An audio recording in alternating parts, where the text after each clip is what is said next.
Good afternoon, everybody. If you wouldn't mind taking your seats, please.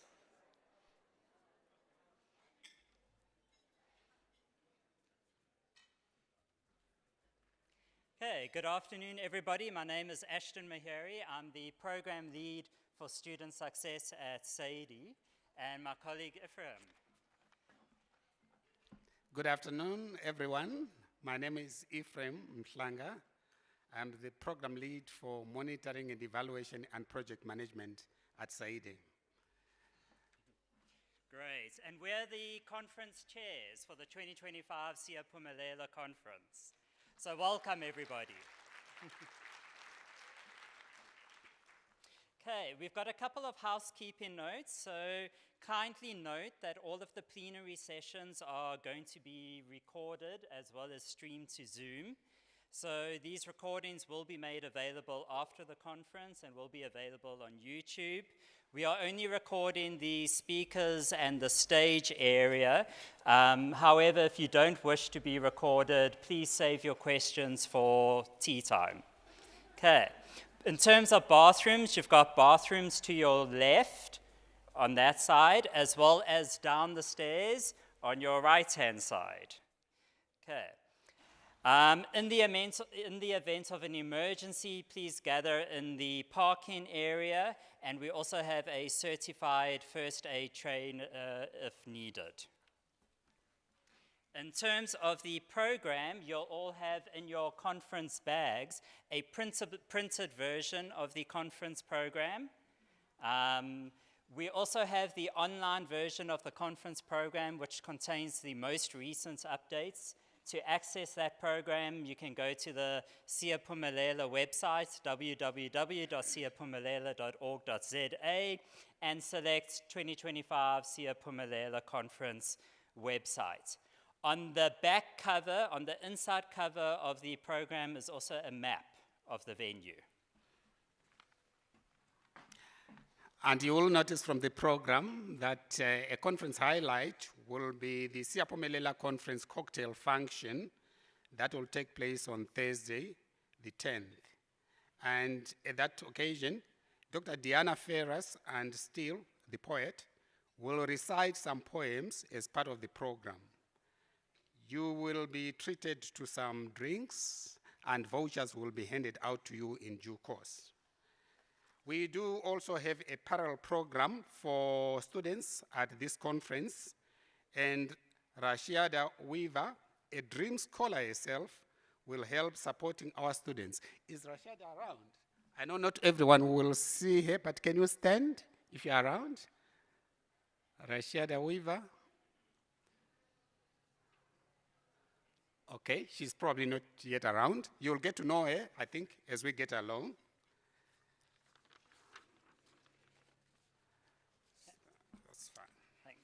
So a reminder, everybody, that your lanyards and your name tags are your passports to the conference.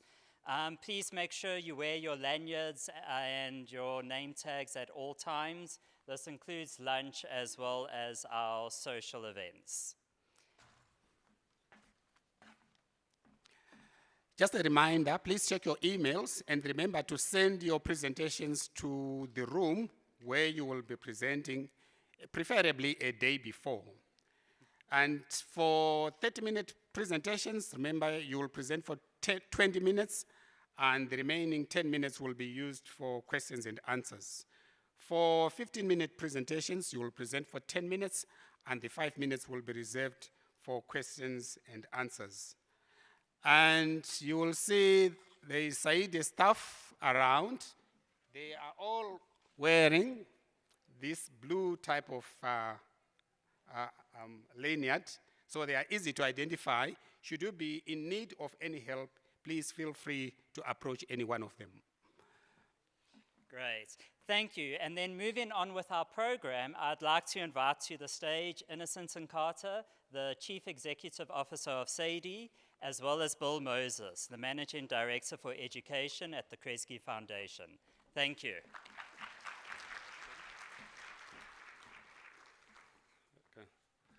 Thank you, Ashton. 1, 2 testing. Am I testing properly? Good afternoon. Good afternoon. Oh, I want some energy in the room. Good afternoon.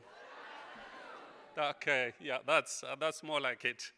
So I would like to extend a very, very warm welcome to you to the Siyaphumelela 2025 conference.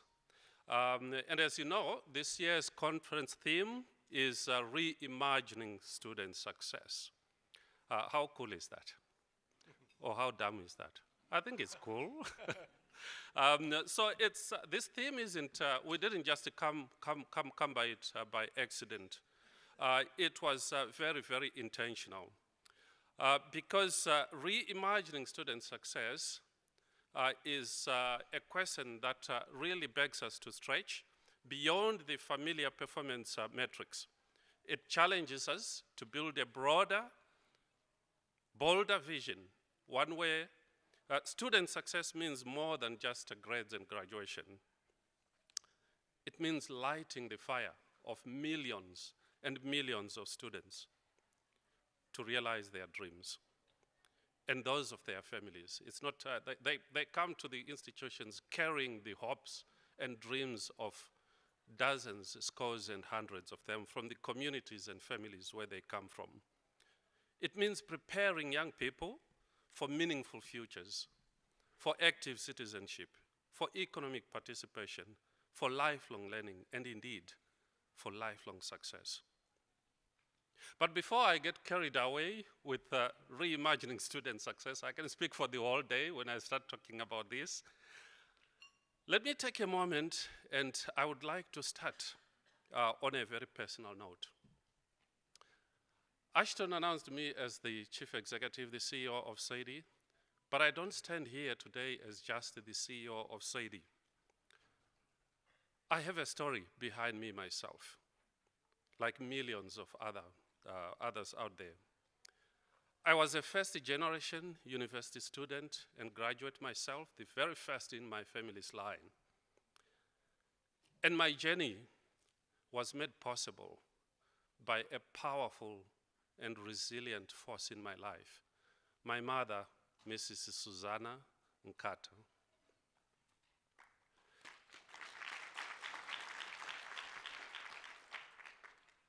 But when she was growing up herself, born in 1942, she was a very intelligent young woman.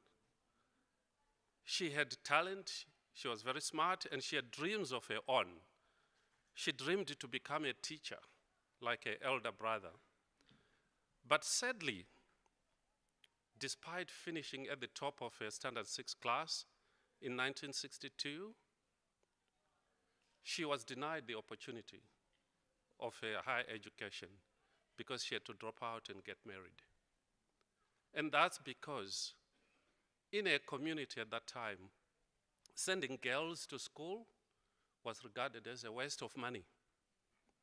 It's only the boys who get that chance. But even that, with that, she didn't give up hope. She started working to send her own children to school. But then barely 2 years later, my two elder sisters also had to drop out of school after grade 5. And that's for the same reasons, that girls, it was no use sending girls to school. They had to get married as well. But even then, you would think she would give up. I was the next in line, so she didn't give up. And for the next 2 decades, she worked so resiliently, so tirelessly, selling fruits and vegetables. That's how she sent us to school, because she continued to believe that none of her other children should be befell by the same fate again. So then, even though in her life, she never sat in a lecture hall, like probably almost all of us, or most of us did. She never wore a graduation gown in her life, but she continued to believe that an education for her children is possible. And she continued on a day-by-day basis. She inspired us, she encouraged us, and she kept saying, none of your own children must be met by the same fate. Make sure your own children get a sound education. And indeed, today, my firstborn is a girl. She carries my mother's name. It's Susan Nkata. But she doesn't only carry my mother's name, she became the first in a new generation of female graduates in our family.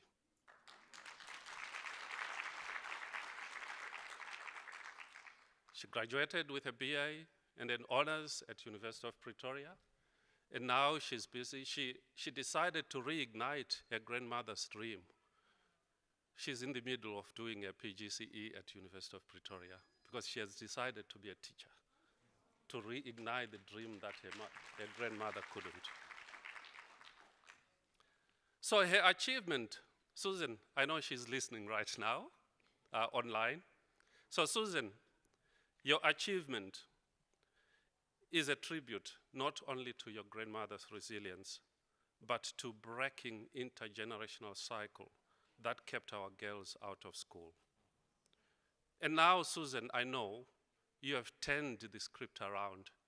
You are blazing the trail for your brothers, for your cousins, and for your nephews. And that's how it has to be. Sadly, my mother passed away in February last year on Valentine's Day. So she chose Valentine's Day to make a grand exit because that's who she was. She left us with the love that she looked after us. But I'm sure she would have been deeply proud to see all of us here today. 450 plus change makers in this room. Because that's what she believed. That's what I know you believed. That no child should be denied the opportunity to dream, to learn, and to thrive. And I know many of you today, it's not just my mother, it's not just me, but many of you in this room have similar stories. Stories of becoming first generation trailblazers with stories of hope, sacrifice, resilience, and courage.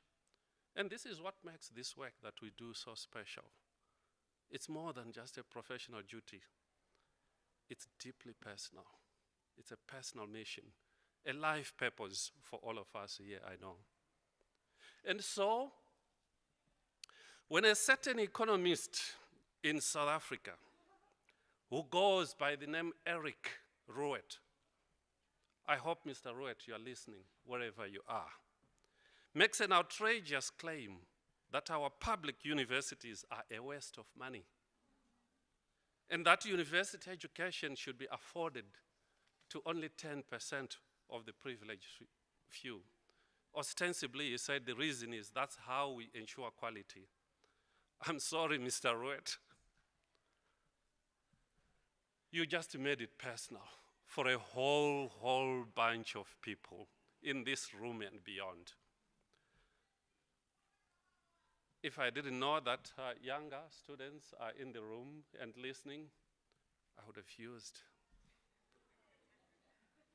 a P word that says, you have just a bunch of people. But because it's a family environment, I would say you have upset a whole movement of people.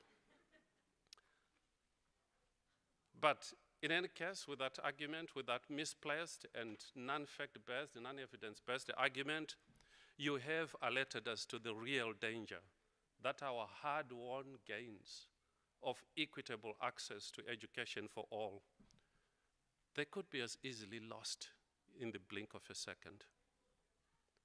Because there are people out there who are bent on reversing those gains.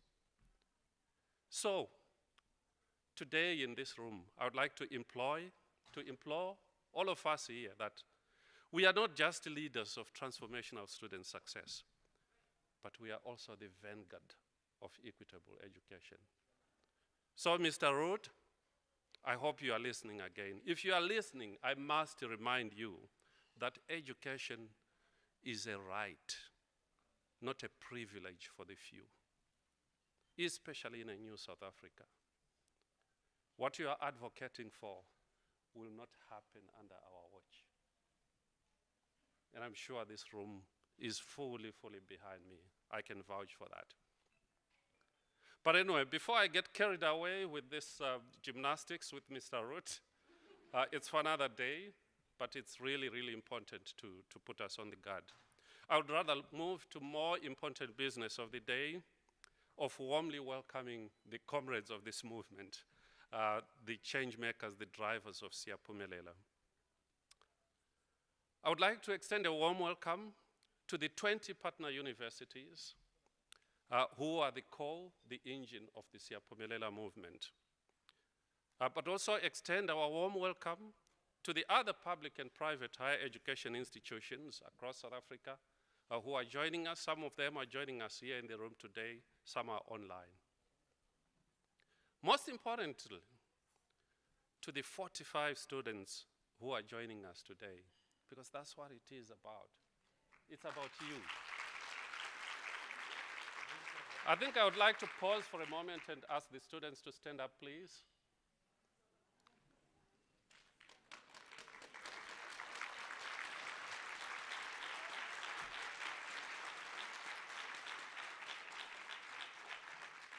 Thank you. Because it is about you. And you are not only representing yourselves here, you are representing the hopes of millions and millions back at the institutions. I would also like to welcome our vice chancellors, our deputy vice chancellors, student advisors, academics, and all other student support teams, because this wouldn't be possible without you. You are at the coalface daily, every day from morning to evening. So this would not happen without you.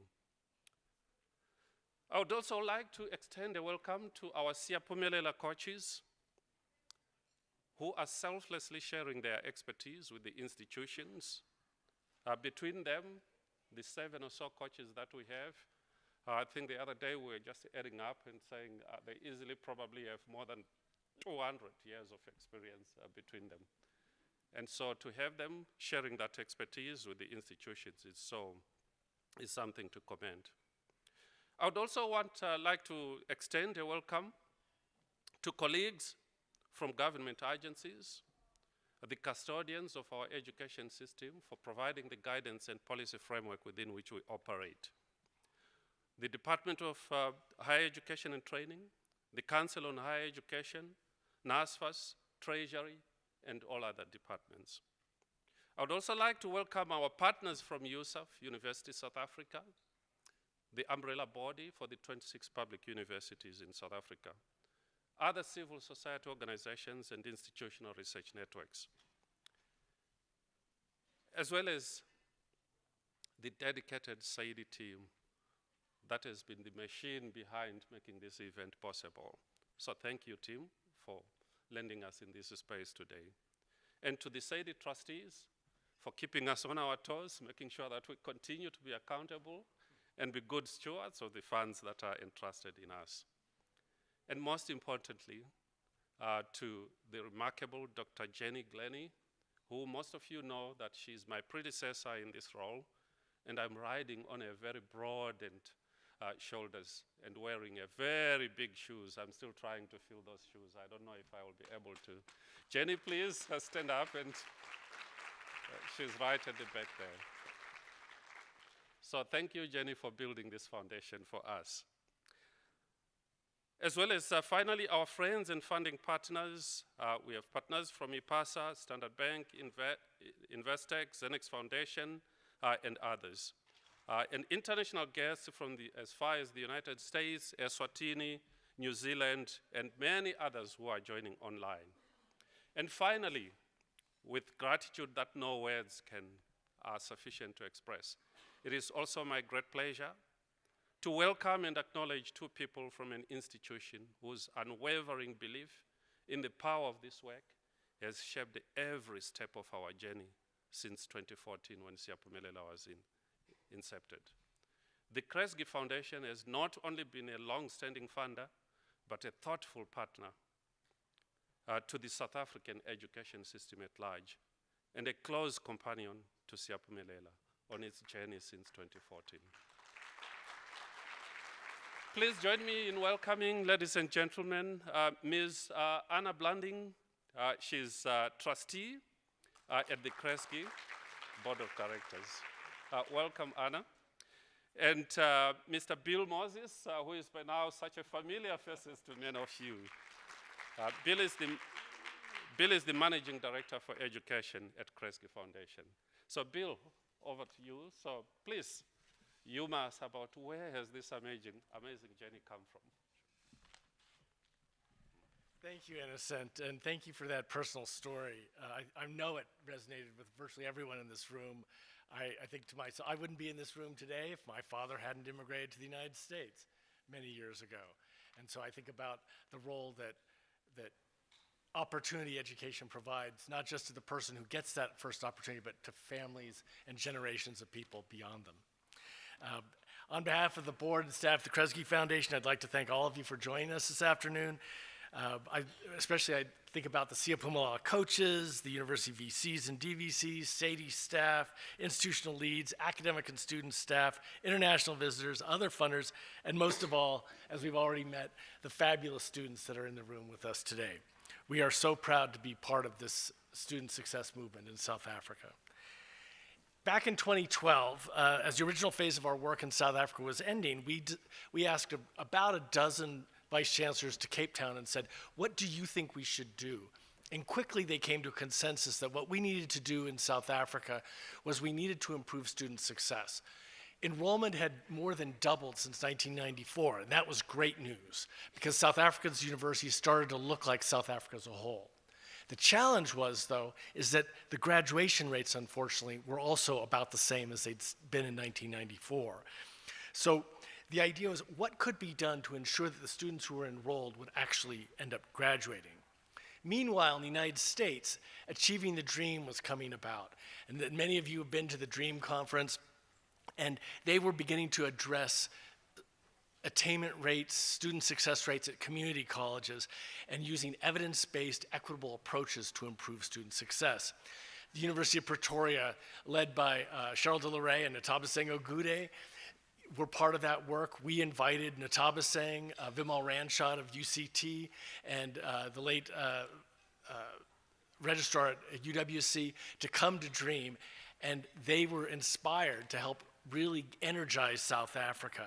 And so we had other partners like Francois Stratum at UFS, and so we saw some green shoots of a possible movement. But it is amazing to think that was 3 or 4 people, and now there are more than 450 people in this room. So this is an amazing...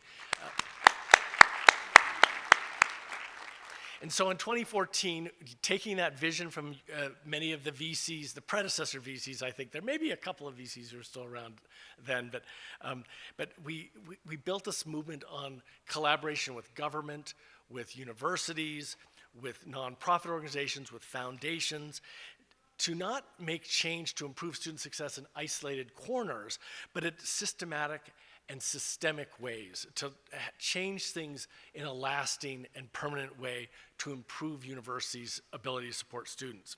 Now, we had known Saide for many years from the Partnership for Higher Education in Africa, but it dawned on us that they would make an ideal partner to lead this work forward. And eventually, with an open process of invitation and competition, we selected 5 institutions in that first round more than 10 years ago. University of the Free State, University of Pretoria, University of Witwatersrand, Durban University of Technology, and Nelson Mandela University. So they became the first 5. The past 10 years have developed a partnership between higher education institutions, nonprofits, and government that we all had hoped it would do.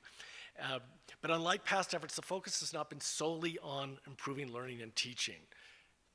Don't get me wrong, learning and teaching is important and valuable. But the challenges are not just in the classroom. In fact, I'd argue that today's students are just as smart as ever, but they don't always have the preparation, resources, or support they need to succeed. In Siyaphumelela, instead of focusing only on the classroom, or worse yet, trying to fix students, in inverted commas, we are looking at how often well-intentioned processes introduced decades ago, often for a very different context, often make things much worse today for students to succeed.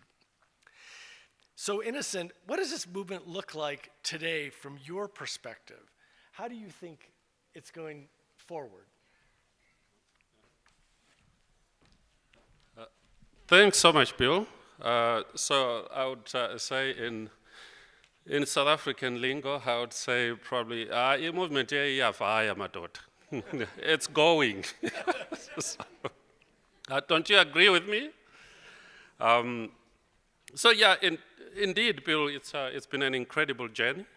And over the past decade, Siyaphumelela has grown, not just in size, but in impact. And as you heard from Bill, from a pilot of just 5 universities, it's now a network that spans 20 public institutions.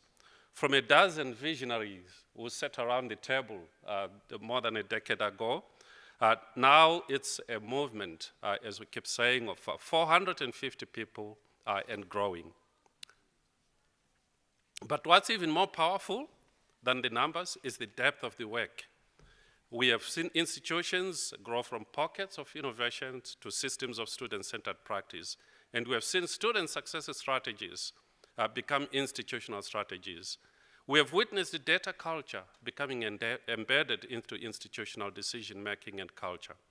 And the best part of it, more institutions are knocking on the door. Every day we get institutions who are inquiring, how can we be part of Siyaphumelela? And so, as we achieve this critical milestone, it's critical to continue asking ourselves, what if student success could be more than just the academic achievements, but it's defined as preparing students to lead a meaningful life beyond campus. It's about considering the return on investment, the investments that the families are constantly making to send these students to campus. So that's what student success is all about. And I think that's the journey that we are moving in, Bill. Thank you. So the broad student success movement got it started about 15 years ago in the United States, and in South Africa for, as I said, almost a dozen years. I'm not telling anyone in this room anything new that the United States, particularly American higher education, is facing significant challenges today. But despite these challenges, we've seen real educational improvements in the student success realm. In 2008, only 38% of all American adults had a post-secondary credential. As of 2023, that percentage has increased to 54.9%. It's not where we need it to be. It should really be, for our country, 65 to 70%. We also have significant race-based and class and gender gaps. And I'm afraid many in the United States are asking whether college is really necessary, citing high costs, high debt, and the ongoing need to improve throughput rates. We agree that these challenges are undermining the importance of post-secondary attainment among many in the United States. But the overwhelming evidence suggests that a quality post-secondary credential is positive for both individuals and society. Post-secondary graduates are healthier, live longer, and vote and participate in the arts more than their peers with only high school diplomas. Most importantly, for many families and students, bachelor's degree holders earn more money by far than their peers who only have a high school credential. More graduates in the community increases per capita income for everyone and helps ensure that a place prospers. And perhaps the best evidence that higher education is critical in the 21st century is that the wealthiest among us send their children to university at the highest rates in our society and at the highest rates in history. If that's how the wealthy get wealthy, that's how everyone needs to get wealthy. We also believe that despite other opinions elsewhere, addressing resources to narrow and eventually eliminate equity gaps serves everyone. This is not something to be afraid of, it's something that really benefits institutions. We want everyone to have the educational opportunities they need to flourish in the 21st century. In South Africa, as Innocent has mentioned, Siyaphumelela has expanded nationally to serve the overwhelming majority of students. We want to make sure that the student success is not only improving through throughput and decreasing time to degree, but improving career readiness, economic mobility, and return on family investment. Moreover, more and better graduates not only serve students and their families well, it ensures employers have the workers they need, and South Africa has the economic foundation to bring prosperity for all. We've seen this work spark a global movement from the US and South Africa to other interested countries like New Zealand, like the UK, like Australia. And it's no mystery why. In the 21st century, we need better educated people more than ever. A country might pass through a phase where its comparative advantage is low-skilled labor. But in the long term, prosperity and affluence come from education, come from an educated populace and citizenry that ensures that you have prosperity and a strong democracy. Every country is going to need a Siyaphumelela to ensure previously disadvantaged people have a chance to succeed. They all need to serve people previously excluded, whether it's based on race, on gender, on religion, sexuality, caste, party affiliation, or the myriad other ways that human beings have oppressed other human beings and denied opportunities. Finally, we can't do this work without students. This isn't about lowering standards. It's about updating the academy to ensure it's serving students as well today as it did 25 years ago, 50 years ago, or 100 years ago. Are students being engaged? Are we hearing them? What could we do better to support them? We're going to hear soon from Tim Renick, who's probably had more impact on student success than anyone else. He has proven that institutions not only should support students to succeed, but that they can do this work. Remember, enhancing student success is not an add-on to your core academic work. It's a holistic approach across an institution. Student success means moving beyond 19th century ideals of screening students out academically to the 21st century ideal of focusing more on supporting students towards academic mastery. It means helping institutions identify stumbling blocks within their own practices that could be changed to ensure more students secure their academic dreams. So, Innocent, anything to add? Yes, Bill. Except my beef with Mr. Ruet. You know I'm going to finish on that note. I think it gives us the pleasure between Bill and me to, I thought there was going to be a ribbon or something to declare the conference officially open.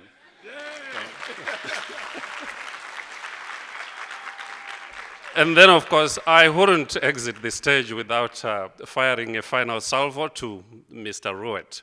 Mr. Ruet, the train is on the move. You better get off the rails. So thank you. Thank you. So thank you, Bill. So it's hard to imagine somebody who has had more impact on student success, the student success movement, than the person I'm about to introduce, Dr. Tim Renick. In 2020, Tim became the founding executive director of Georgia State University's National Institute for Student Success. Before taking on this role, he had served for 13 years as Senior Vice President for Student Success, leading a series of innovations that established Georgia State as an internationally recognized leader in student success and enrollment strategies. He is a practitioner. He has sat in your seat in many cases, trying to improve student success. He has learned how to use big data, technology, evidence to listen to students to revolutionize how universities can better serve them. Under Tim's leadership, Georgia State saw a 70% improvement in graduation rates and eliminated achievement gaps based on students' race, ethnicity, and income levels. Tim has testified before the US Congress, the US Senate, spoken at the White House, and been cited by former President Barack Obama. He's been quoted in the New York Times, the Wall Street Journal, Time, and CNN. Tim was named one of the most innovative people in higher education by the Washington Monthly magazine, received the award for national leadership and student success innovation, and was awarded the McGraw Prize in higher education in 2021. Fortune named Dr. Renick one of the world's 50 greatest leaders. Tim has served as the principal investigator for more than $70 million in grants to support student success. A professor of religious studies, Tim is a summa cum laude graduate of Dartmouth College and holds a master's degree and a PhD in religion from Princeton. Now, I just said religion, and you're going to be surprised maybe in a couple of minutes that that's his background. But you shouldn't be surprised, because knowing Tim's background is critical to understand what our work means in the world today. We live in an era where AI promises to change our world and our lives, perhaps for the better.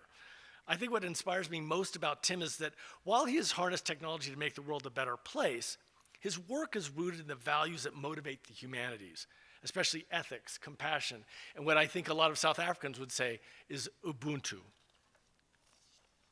As a religion professor, he has looked at the literal location of Georgia State University in downtown Atlanta on Auburn Avenue. Like Vilakazi Street in Soweto, an hour or so southwest of here, home to two of South Africa's greatest heroes, Auburn Avenue is home to one of our country's greatest heroes, Martin Luther King Jr. It's where Martin Luther King Jr. preached, it's where Martin Luther King lived, and like Vilakazi, it's on that street where he dreamed, like Vilakazi Street, it's where he dreamed of making our country a more fair and just place. Tim's fundamental question has been, if students are good enough to admit, they should be good enough to graduate. What is our moral responsibility as university leaders to ensure that that happens? And what do we need to do to get us there? I hope you'll join me in welcoming Tim to talk about how he and his colleagues managed to change his own complex institution, proving that student success really is possible. Tim?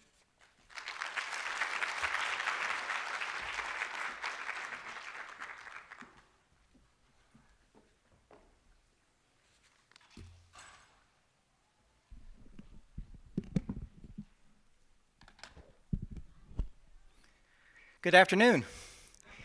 It is a pleasure to be with you today. It's really an honor. This is actually my fourth trip back to South Africa.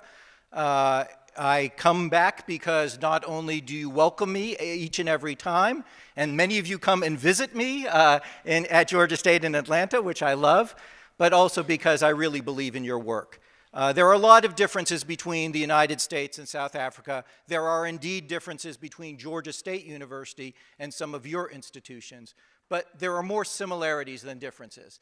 And what I want to do in my opening keynote for this very important meeting is share with you our journey, draw some parallels to what may be going on at your institutions, and then suggest that there are possibilities that we can transform outcomes, that we can create much more equitable and much more positive outcomes, not for a few students, but for hundreds and even thousands of students. This is not a dream. It is something that we have realized in a number of instances and places like Georgia State University. So thank you for having me. This is actually my third Siyaphumelela conference, and each time it's bigger and there's more passion and more progress that is seen.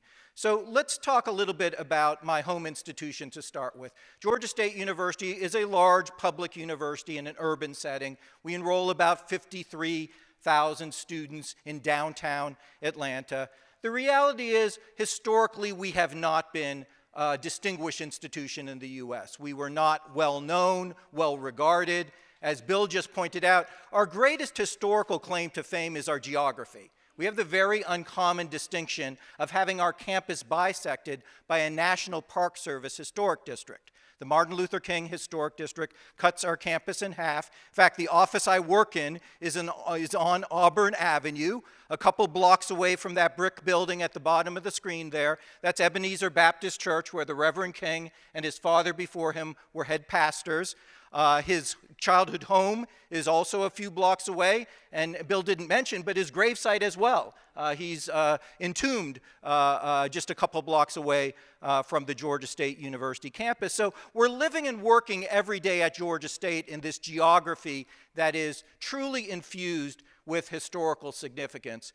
But the sad reality is, for much of our history, we didn't live up to that legacy. These are pictures I pulled from the Georgia State Photo Archive. This is what Georgia State looked like when the Reverend King was doing his Nobel Peace Prize winning civil rights work. We were whites only, a segregated campus into the 1960s. Sad irony that this great global leader in civil rights is preaching a couple blocks away from this institution that was the embodiment of everything that he was battling against.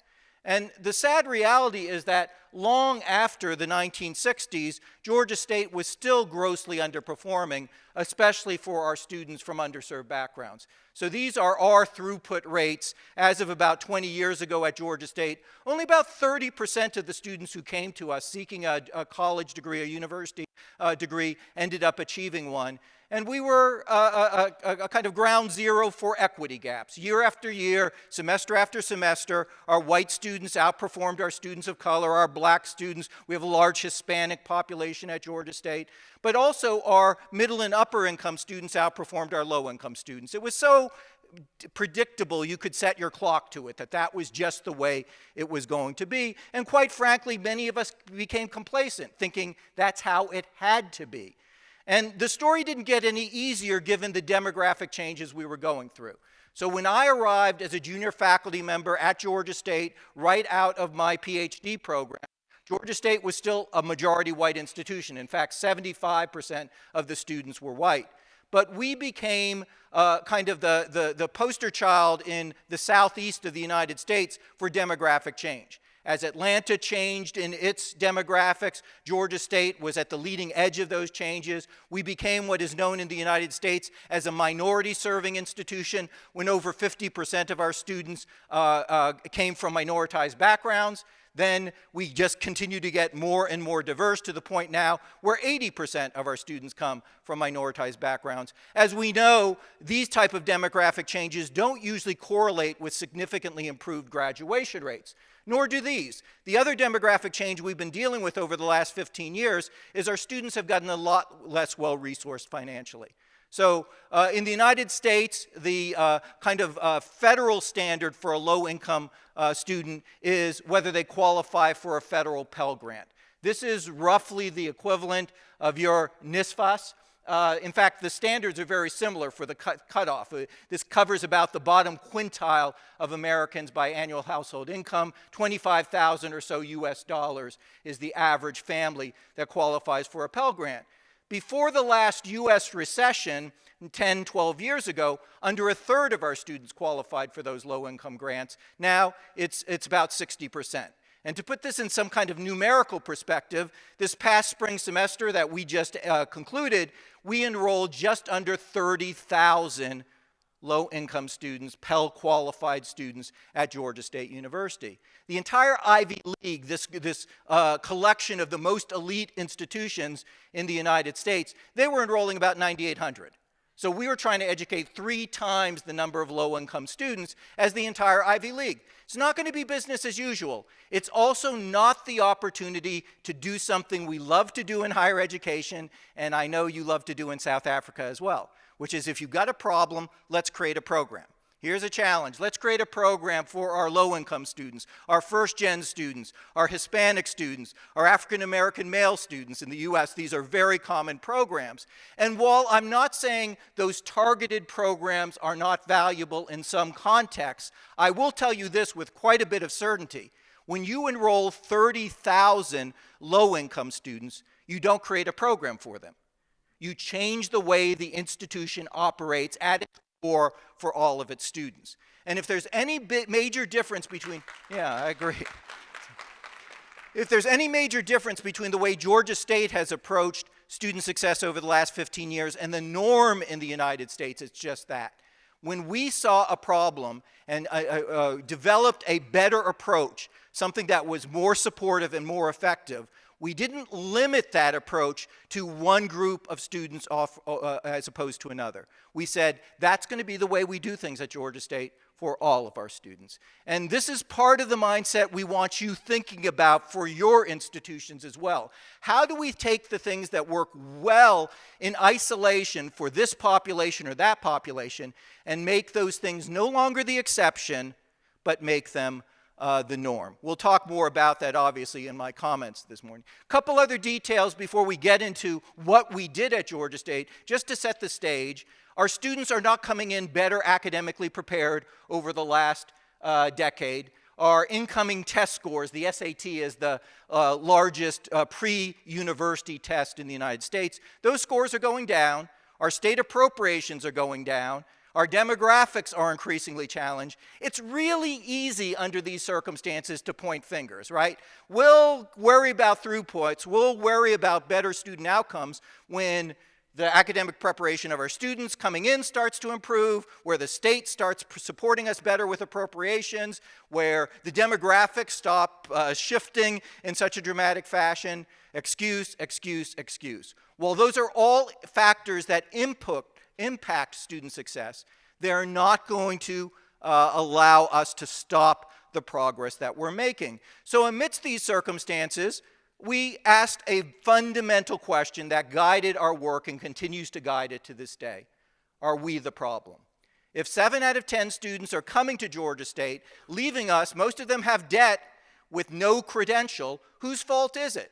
Yes, it would be better to have better prepared students academically. Yes, it would be better to admit students who had better financial resources. It would be nice to have more appropriations from the state.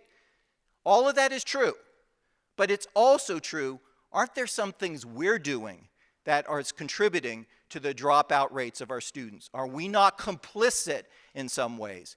And what we began to do is get much better with the data, but we use the data to put a mirror to ourselves and say, how are we contributing to the poor outcomes for our students? It's definitely not because that's the only reason students drop out, but it is the reason we have the greatest control over. Right? I don't have a lot of control over demographics in the Southeast United States. I certainly don't have a lot of control over politics in the United States right now and what the values are and where appropriations go.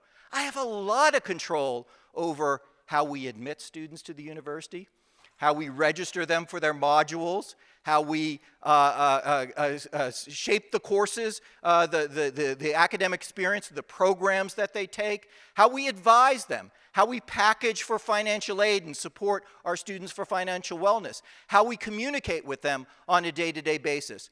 Why don't we focus on those issues? Not because they're the only things that matter, but they're the things that we have the greatest control over. So we got much better with the data. We not only used the data to understand where we were failing our students, but also to develop better approaches. And when we found something that worked, we scaled it up and we just made it the way we do things at Georgia State. Not for this group or that group, but for all of our students. So over the next few minutes, I'm going to just give you 4 examples. I probably could give you another 10. But things that we saw in our data that frankly were quite embarrassing, right? Things that we were doing poorly, and then how we tried to use data to develop better approaches to solve these problems. So the first of the examples starts with this sobering data point, that as recently as about 10 years ago, 19% was what in the States we call our summer melt rate. Summer melt is the percentage of students who are admitted to your university, who confirm their intent to enroll, but never end up matriculating at the institution. They just melt off from being university-going students. Almost 20% of the students we were admitting were never making it to a single day of classes at Georgia State. Talk about a morally unacceptable circumstance. So we took seriously our approach. We're going to look at the data more closely and try to understand better what's happening to these students. We tracked all the students who were scheduled to start with us in 2015 for a full year and asked what ended up with these students who didn't end up matriculating at Georgia State. You're looking at some of the data we came up with. A year after they were admitted to Georgia State Research University, scheduled to start their university studies, there were almost 300 students who hadn't attended a single day of post-secondary work anywhere across the U.S. So it's not just that they didn't come to Georgia State, they ended up not going to university at all. And look at the profile of these students, mostly minoritized students, mostly low-income students, exactly who we need to succeed with in the United States, you need to succeed with here in South Africa. They weren't even making it to the first day of classes. There was something going on that was leading these qualified students to never attend university. It wasn't their academic credentials. Their average high school GPAs were quite solid. These are good B average students. So what was happening? Again, we looked at the data. It wasn't that these students woke up some morning after finishing their post-secondary studies and applying to university and getting in and confirming, and woke up some morning and said, you know, I changed my mind. I'm not going after all. What linked these students together is that they failed to navigate some aspect of our bureaucracy. We have all kinds of steps. We've counted 14 different things that a new university student needs to do to be ready for the first day of classes. Filling out paperwork, sending in transcripts, financial aid forms, deposits, registering for orientation, registering for courses, their modules, and so forth. All of these things bound those 300 students together and prevented them from making it to the first day of classes. So what we did is for the next enrollment cycle, the next year, we made 2 significant changes to the way we onboard our students to the university. First, we created a portal. The portal takes the students through those 14 steps. They log on, it's color-coded, so as they complete one of the tasks, it changes colors. There's tools on the portal to help them. The biggest advantage of this portal was not so much the help that was on the page. It was the better data that we collected as an institution.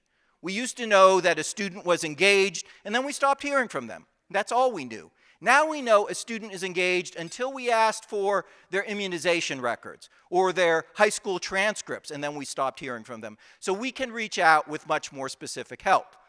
In fact, the collection of data from this portal over a couple years led to significant changes in our university policy. We now contract with a mobile health clinic. What we found is that there were a lot of students who were not making it through the pre-enrollment cycle because they couldn't provide their immunization records. Now we have this mobile health clinic park outside, and it's available to give a free immunization to any student on the spot. So they don't have to go back to their home district and, as a low-income student, worry about trying to figure out how to navigate and pay for getting immunized. It costs us about $60 for every immunization, but I'll say even from a self-interested perspective of financial well-being of the institution, this is a no-brainer. You help the student get immunized, then they're eligible to come and enroll in classes and pay their fees and so forth for the subsequent semester. But it's also, I think we can agree, the morally right thing to do to support these students in this way. The other major change we made to the process of onboarding students is we became one of the first schools in the country to use AI in order to coach students through this process. You'll be learning more from my colleague Drew and Mainstay over the course of the next couple days, but we were the first partner back in 2016 scaling the use of automated chatbot. At this time, it wasn't generative AI. What we did is we built up a knowledge base of about 2,000 answers to commonly asked questions by incoming students, questions about immunization and registration, all the housing, all the questions that a student might have coming in. And the AI didn't write the answers to the question. When a question came in, the AI used algorithms to find the right answer in the knowledge base we had constructed, or if there wasn't a reliable answer, deliver that question to a staff person who wrote and vetted an answer and then added it to the knowledge base. So this tool is constantly getting smarter. So we launched this tool, the subsequent cycle, about May 2016, for us about 4 months before the start of our school year. We thought maybe the tool will answer 5,000, 6,000 questions for our incoming student class. In those 4 months, we had 185,000 exchanges with the students. The data was really telling. The use of the chatbot, the tool, was heavier at 12 midnight than 9 in the morning. That's an indictment of our standard business practices, right? We're up, ready to go at 9 in the morning, but 80% of our students at Georgia State are working. They're not available to ask questions and so forth in many cases at 9 in the morning. They would come home from work, many of them have children and other sorts of family responsibilities, and after that period would be the time they're trying to work through their administrative functions, and this tool was there to benefit them. The other thing we saw, we did focus groups with the students after this first summer, and a number of students admitted to us they asked the chatbot questions they wouldn't have asked a human being. You know, if you're a first-generation university student and you can't get your financial aid forms completed because you don't have access to your biological father's taxes, which is not hypothetical, is a reality for many of our students, the last thing you want to do is go into some stranger's office and spill out your family's personal history. You know, I'm not in contact with my father, I don't have it. The students knew this was a bot. They liked the fact that it was impersonal, that they could ask a question without feeling embarrassed. And did it make a difference? Made a huge difference. That we have reduced summer melt at Georgia State by a full 50%.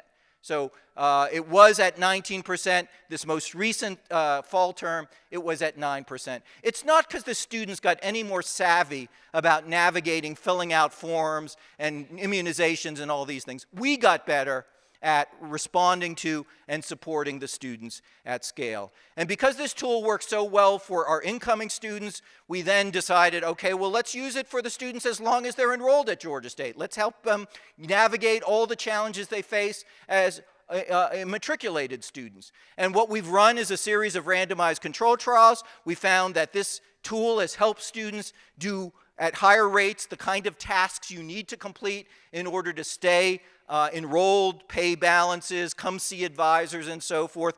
More recently, we've partnered with our teaching faculty. We've looked at some of the courses at Georgia State with the highest non-pass rates, and what we're doing is using this tool to 24/7 help coach the students through their assignments, answer basic questions, and so forth. Those students who are working students, long after we've closed down and the tutors are no longer available, can still go home and get some support. Is it making a difference? We've seen improvements in final grades on a 100-point scale of about 7 points in the final grades, with even greater improvements for students from underserved backgrounds. So, you know, these are things that are in our control that we can do to produce better outcomes at scale.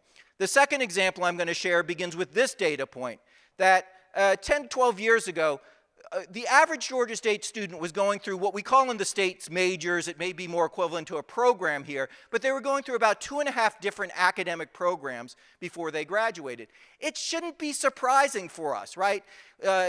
50 years ago, most of the university students were the sons and daughters of professionals. Now, most of the students at your institution, and certainly at Georgia State, are first-gen low-income students. They don't know the difference between accounting and risk managing, marketing and finance, and that's just business, let alone all the other fields in front of them.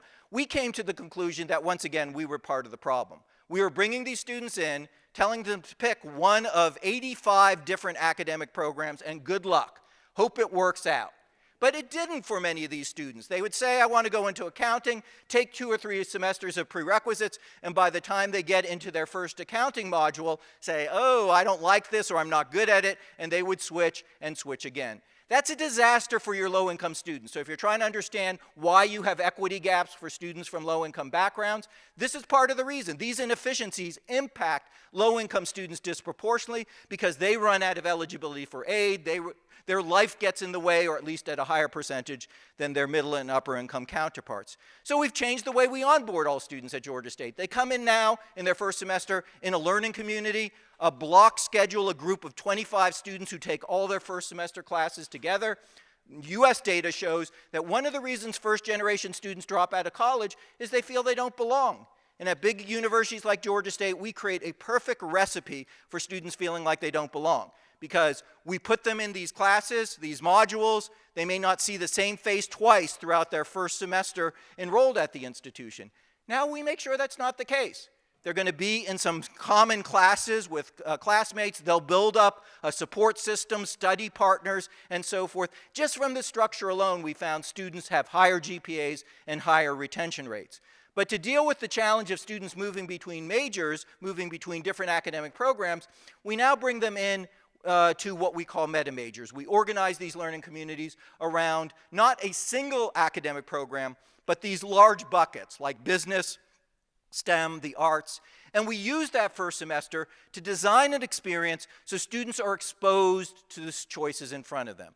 If I'm interested in business, what is the difference between accounting and risk management and finance and so forth? We have open houses in the academic departments. We have opportunities for the students to learn from alumni in these fields. Give them a fighting chance to make a more informed choice. We're also using data scraping tools. We're showing our first semester students what Georgia State alumni are doing by each academic program.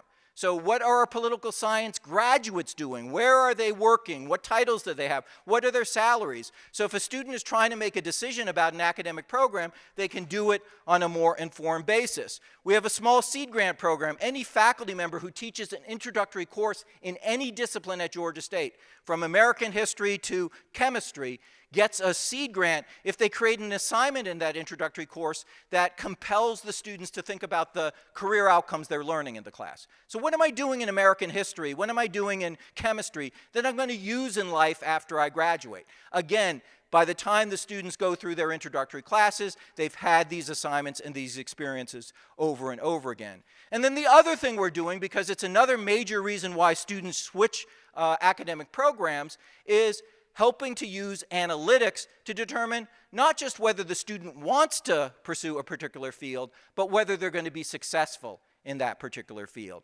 So one of the major challenges our students face in progressing in their academic program of choice is these courses with really high non-pass rates. Right? Some of math courses, some chemistry courses, 30, 40% of the students who take these modules are not getting passing grades. So we're using data to identify some of these bottlenecks and putting resources to helping students through those courses with added tutoring or helping faculty to redesign those courses, those modules, so more students will succeed.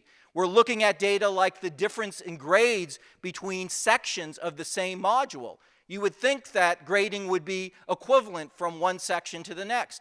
As we've looked at hundreds of US universities, that's often not the case, and I suspect it's not the case at a number of South African universities as well. Here's at Georgia State, some of the variation we saw before we began to intervene. Some sections of a single course, all the students were passing. There were no students getting grades of D, failing or withdrawing from the course. In other sections, that number was over 70%. We need to tend to those issues. We need to pay attention and try to bring more fairness to the way we assign grades in classes. So does all of this work? It does. If you begin to scale these efforts, onboarding the students more intentionally, helping them navigate their academic choices and so forth, you can help students find their right fit program at a much higher percentage. And that's just what we need to do with the students we're now admitting to universities like Georgia State and many of your institutions as well. The third of the 4 examples begins with this data point, 1,000, that as recently as about 10 years ago, we were losing 1,000 students every semester from Georgia State who were academically eligible to continue, but were stopping out for financial reasons. They didn't have the finances to support their enrollment. And we ran a large longitudinal study. This was covering 75,000 students across an 8-year period. The results were really sobering. We asked a simple question. What are the throughput rates of Georgia State students who don't have to stop out for even a single semester for financial reasons versus the throughput rates for students who do have to stop out for even a single semester?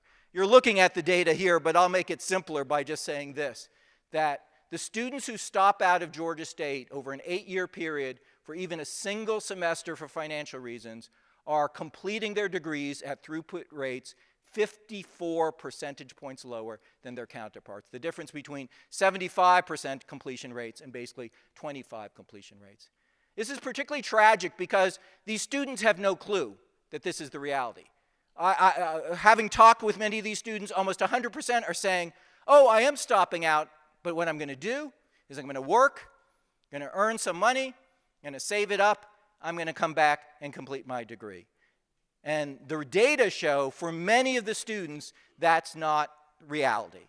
These students, once they stop out for a single semester, are never going to return. So what did Georgia State do in the face of these sobering data? We began to use our analytics to understand more closely what's going on. We would have loved to have the institutional resources to give all these students the money they need to stay enrolled.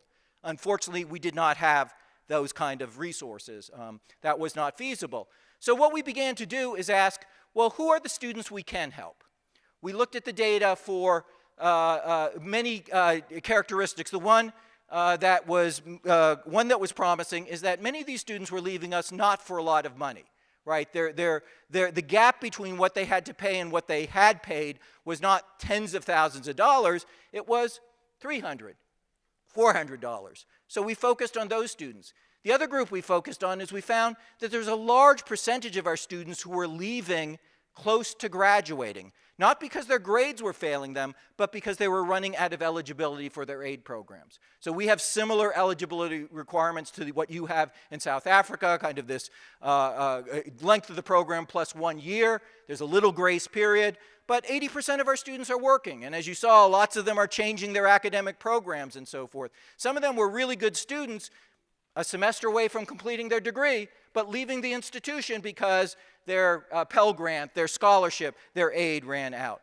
So what we began to focus on are students who were running out of aid, who didn't owe a big balance, and who were close to graduating. And what we said is those are students we can help, right? We have enough resources to help those students. So we created this grant program, requires no application. One of my pet peeves is in student success, we often make students jump through hoops to give us data we already have about them. We know which students at Georgia State owe us money because we're the ones that are collecting it. We know which students are making good progress and are close to graduating and what their balance is. Why do we need the student to raise their hand, come to some office or website, and fill out a form? What we decided to do is just use the data to identify the most qualified students and put the money in their accounts. Not a lot of money. The average grant over the last 10 plus years has been only $900 US. That's not a lot of money. But what it has done for the students we target is keep them enrolled, prevent them from stopping out. And then, yeah, I agree. And what happens when you keep these students enrolled? They end up graduating at the same rate as those students who never stopped out in the first instance. Because, of course, these students aren't stopping out. We're preventing them from stopping out for financial reasons by giving them the grant. So what has happened over the last 10 plus years, we've given over 20,000 of these grants out, and 85% of these students have completed their degree within a 12-month period. That was 24% in the past. Now, you might rightfully ask, how does any institution, especially one with declining state appropriations, afford a program like this? But one of the key messages I want you to leave with is, if you do student success well, it will pay for itself. There is a positive ROI, return on investment. So in this case, we're giving the students $900, but we're getting the $900 back because what is the $900 designed to do on average? Cover the cost of their bill and allow them to pay the university what they owe the university. But the average student who has gotten one of these $900 grants over the last 10 years has a bill for that semester closer to $3,000. So we're not only getting the $900 we give the student in the grant back, but we're holding on to this other revenue that if the student stops out, we're going to lose entirely. We actually had Boston Consulting Group come in, a major US consulting firm, and they did analysis. This program runs in the black. It generates revenues for the university. Again, we can at times do the morally right thing and also do the thing that is institutionally valuable. The fourth example is probably the one Georgia State is best known for. That 12 of now, I guess, close to 15 years ago, we had on a semester-to-semester basis, a year-to-year basis, about 6,000 students who were stopping out. These are not the students we were just talking about. The previous group were not stopping out, right? They were registered and wanting to continue their studies, and the university was saying, you can't continue because you can't pay us. But this is the larger group, probably at your institution as well, of students. They're qualified to come back. There's no barring of them from being able to enroll. They just choose not to. And they're a notoriously difficult group to get in contact with. They don't tend to respond to phone calls and emails and so forth. So we did a big data study. This is back in 2011 or so, 11 and 12. We looked at 10 years of our data, 140,000 student records. We asked a really simple question in essence. What predictive factors, what preliminary actions predate a student who's going to drop out or stop out of Georgia State? What are they doing 6 or 12 months before they drop out? The idea being, if we can identify the early warning signs, maybe we can intervene. Maybe we can prevent them from stopping out in the first instance. So we ran this big data project thinking we'd find maybe a couple dozen behaviors that correlate in a statistically significant way to students dropping or flunking out of the university. We found 800. And this August, we'll have the 13th anniversary of tracking every single Georgia State student every single night for 800 risk factors. So every night as we update our data systems, we're looking for students who have done behaviors that in the past showed themselves to be risky or dangerous and predictive of students who are going to stop out. We're not doing it to punish the students, quite the contrary. We've got a system set up where if a student commits one of these risky behaviors, an academic advisor reaches out within 48 hours with support. There's a discussion, and we try to intervene and help. What kind of things are we tracking? Really simple things. In the US, our scheduling of modules is highly complicated, and we find a lot of students end up registering for the wrong modules or in the wrong order. Every semester at Georgia State, about 3,000 students, as they go in to register for their modules, turns out now we detect about 3,000 students have registered for the wrong module. In the past, 3,000 students would take the wrong module, pay for it, in many cases not do well in that course because it's not the right course for them to take, the right module for them to take. Now we're catching that before the start of the semester, reaching out to the student and getting them into the appropriate course. We talk about predictive analytics. What does that mean? It seems intimidating, but it's really quite intuitive. One of the examples is on the screen right here. We found there's a correlation at Georgia State between the first grade a student gets in a module in their academic program and their chances of graduating on time. So in the center of the chart, you can see these are real Georgia State data. If a political science student at Georgia State gets an A or B in their first political science module, they're graduating on time from Georgia State at about a 75–80% clip, which is great for us. If they get a C in that first module, their throughput rate is only 25%. So what had we historically done with those C students? Nothing. Nothing. We just passed them on to upper level coursework, hoping that they somehow do better at the next stage. But the data showing us that in all likelihood they're going to suffer, they're going to struggle as the work gets more demanding in upper level modules and eventually drop out. That's crazy to sit there passively with those kind of numbers in front of us. And now we're not sitting there passively. Alert goes off when that political science student gets a C grade in their first political science module. We're reaching out to that student with help. Maybe they need reading and writing support for those upper level courses. Maybe they're working too many hours. Maybe they're overwhelmed in their personal life by something going on. Why don't we try to identify that now rather than waiting for 75% of the students to drop or flunk out of the university? We're also trying to collect data on something we've always known in higher education to be important, which is module attendance. You know, who's actually in their classes and doing the work in a timely way. At a big place like Georgia State and probably your institution, it's really hard to collect attendance data on a day-to-day basis. So now we're looking at things like log-ons to the learning management platform. If a student's not logging on to the learning management platform but assigned to a module, we're reaching out within the first couple days of classes. We found, again, hundreds of students are either misunderstanding what their schedule or have changed their plans and so forth. Let's discover that in a proactive way. The trick here is to do this at scale, and over the last 12 months at Georgia State, we've had over 100,000 instances where our professional advisors have reached out to students based on alerts coming out of this platform. We didn't correct 100,000 issues. I wish I could say we had.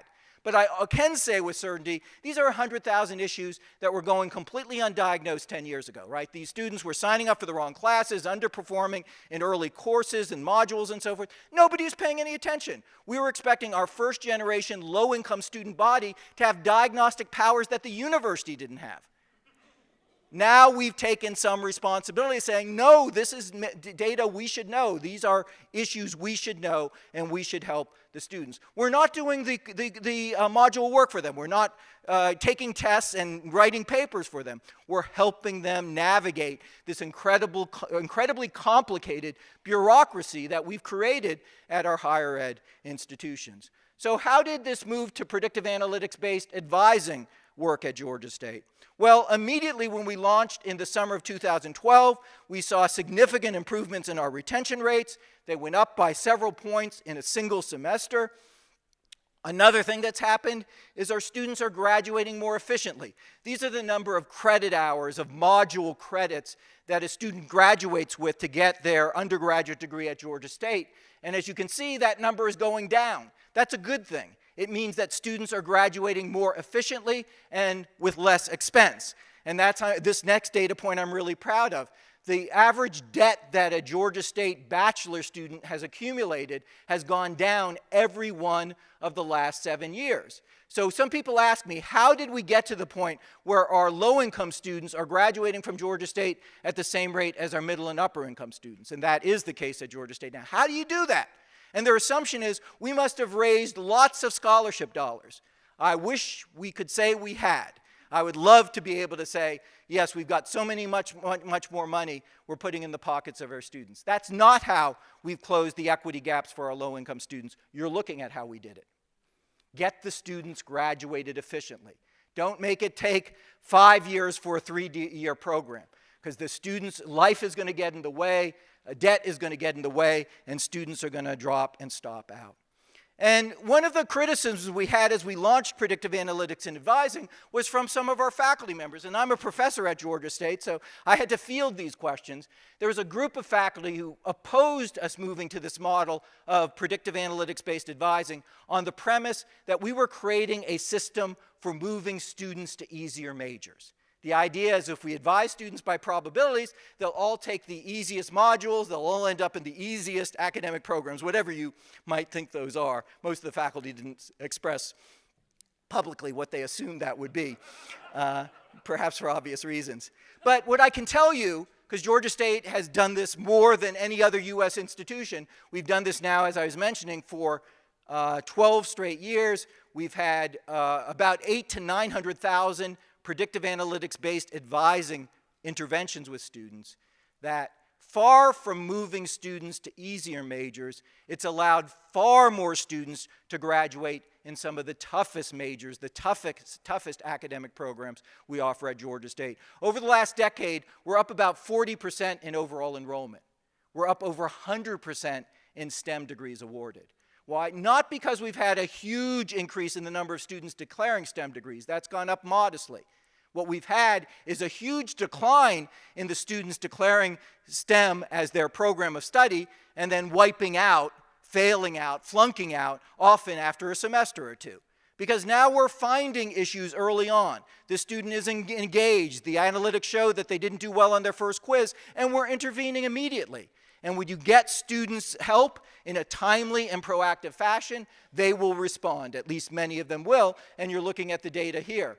Not only have we increased STEM awards, but we have greatly increased STEM awards for some of the demographic populations that were struggling the most in STEM fields before we began this particular approach. And we just completed about 18 months ago a 6-year-long randomized control trial to try to measure the impact of our move to predictive analytics-based advising across our whole student body.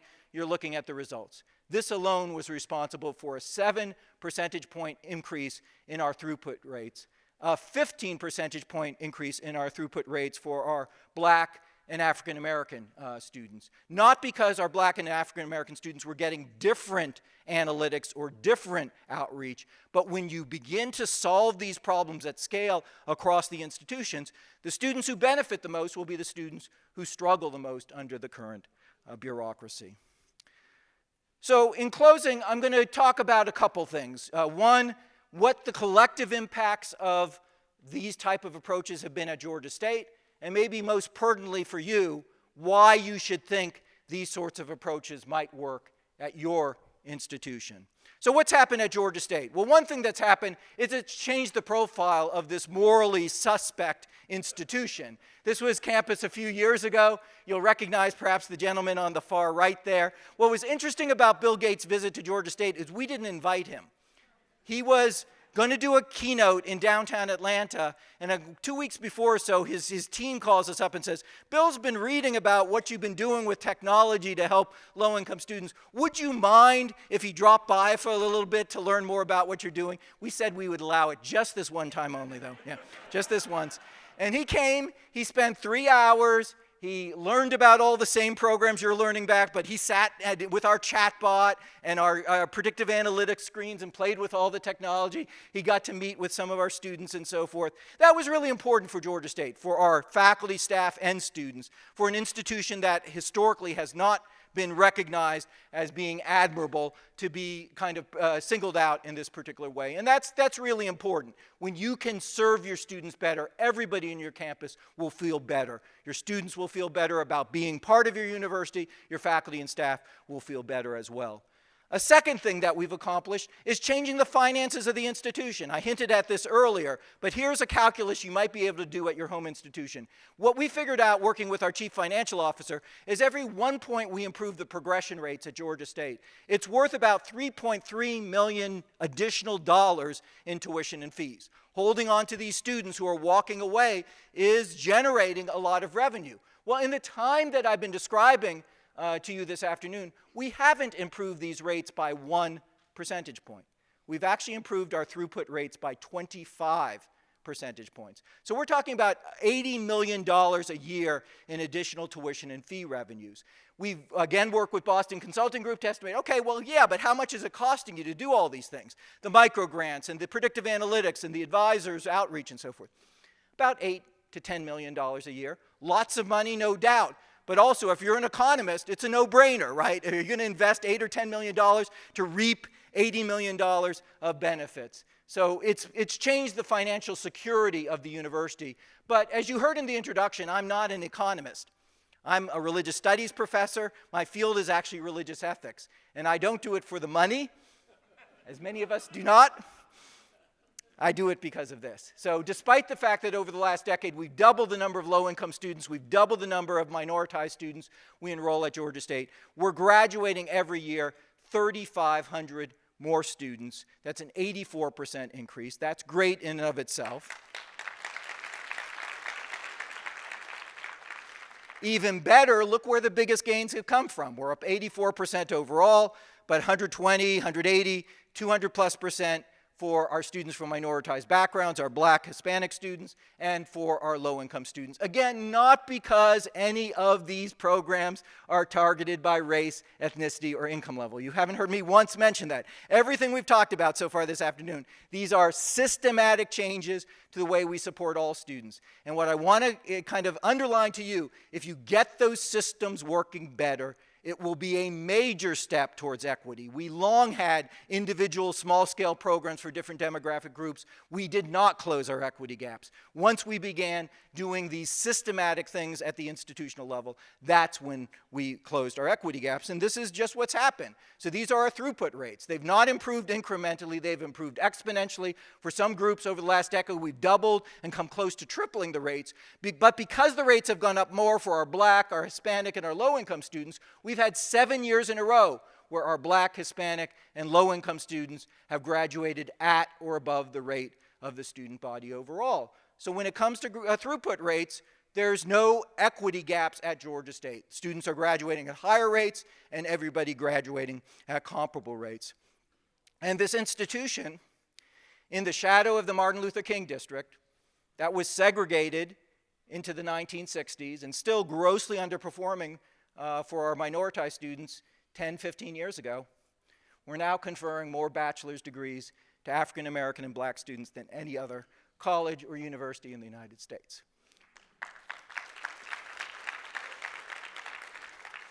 And, you know, isn't that a much better tribute to this civil rights leader whose geography we share in downtown Atlanta?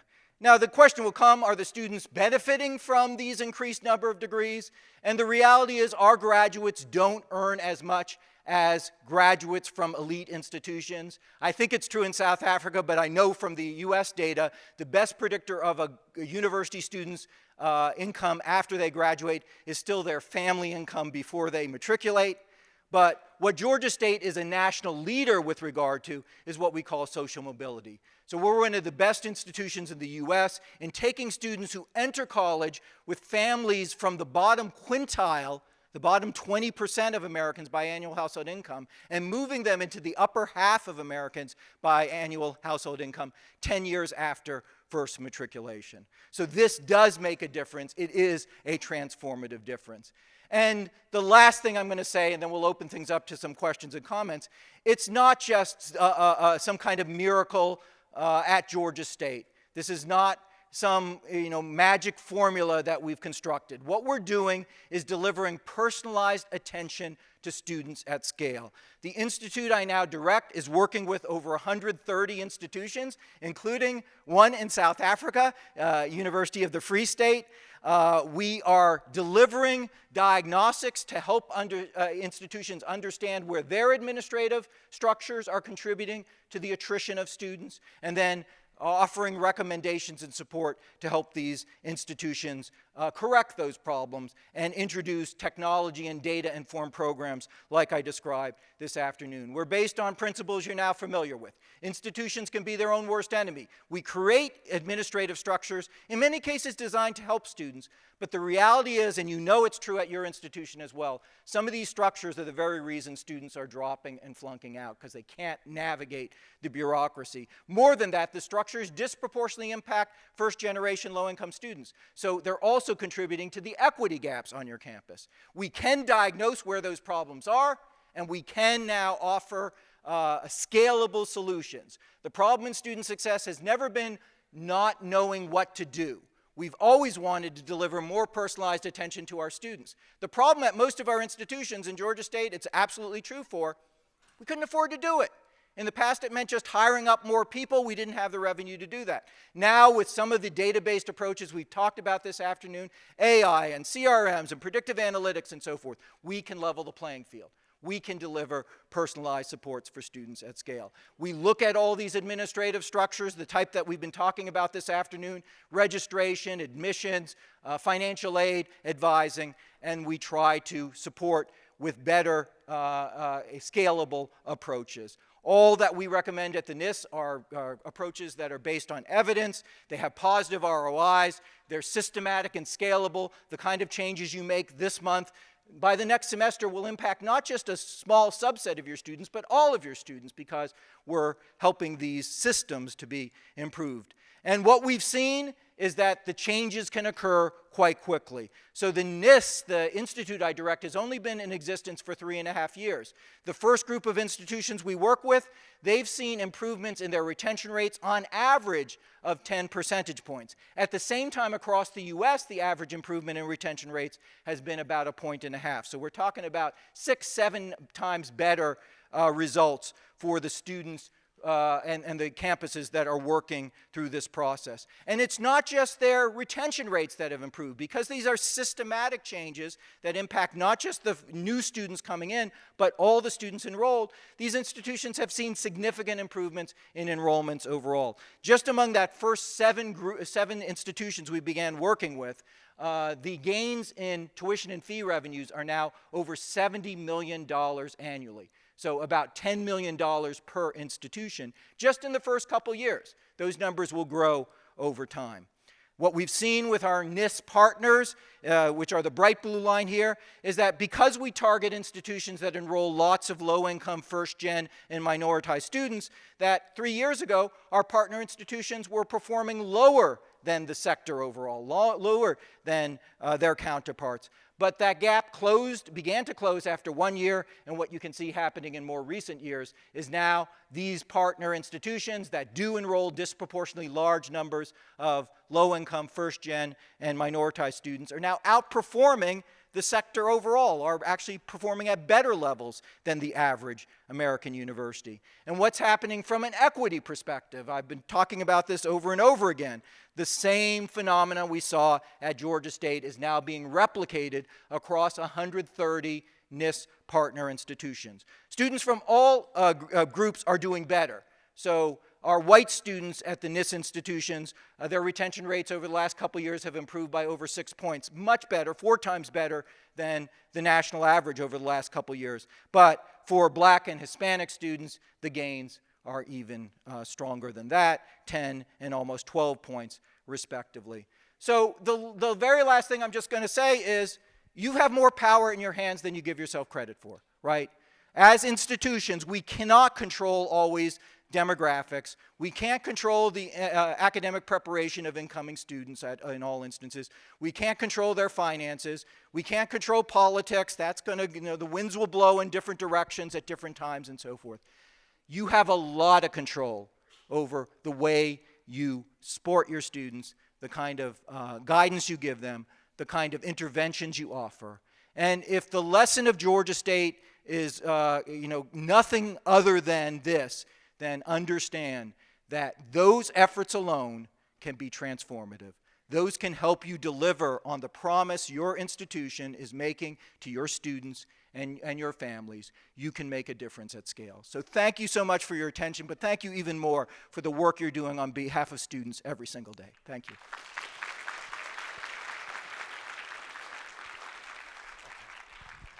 Thank you, Tim. So we're going to open it up for a Q&A. We'll have 2 microphones. One will be sort of on this side with Ephraim, and I don't know where, and then the other one will be over there with Ashton. But let me get it started.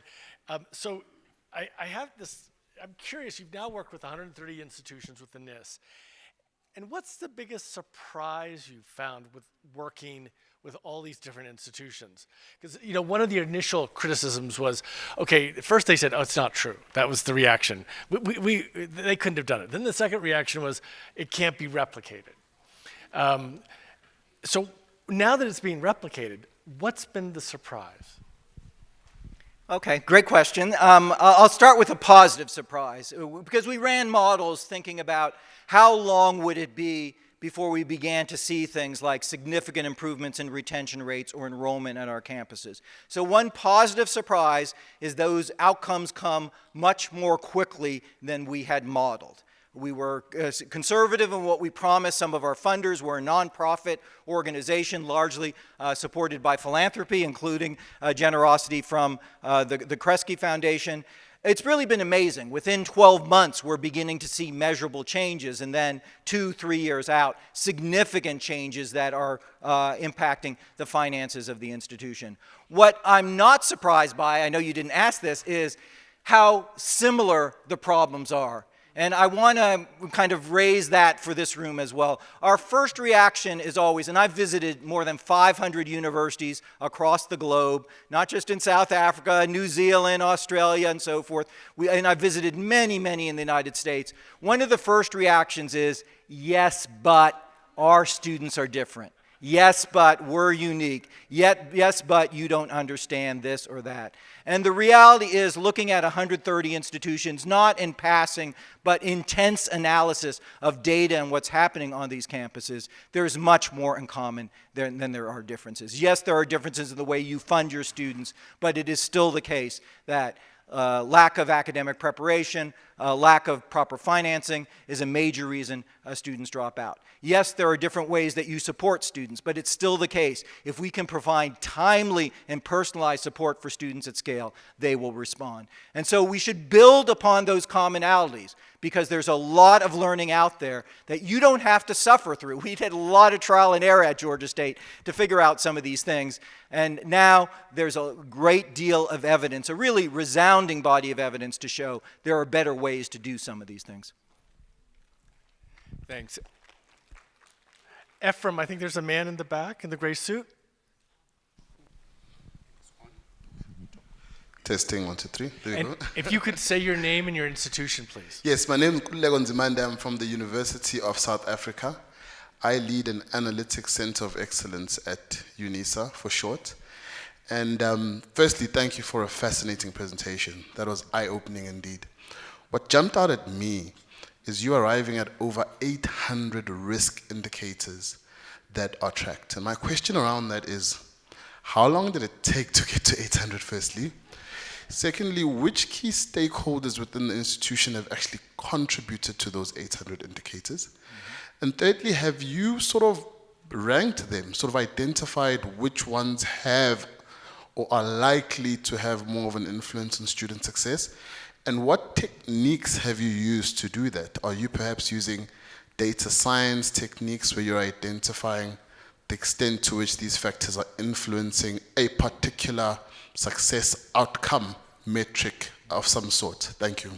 Yeah, it's a wonderful question. I'm genuinely glad that it was asked, because if all I do is say we're using 800 risk factors, people begin to imagine things that perhaps are not reality. So the first thing I'll say is, some people assume if you're tracking 800 things, you must be getting into personal behaviors. We are not.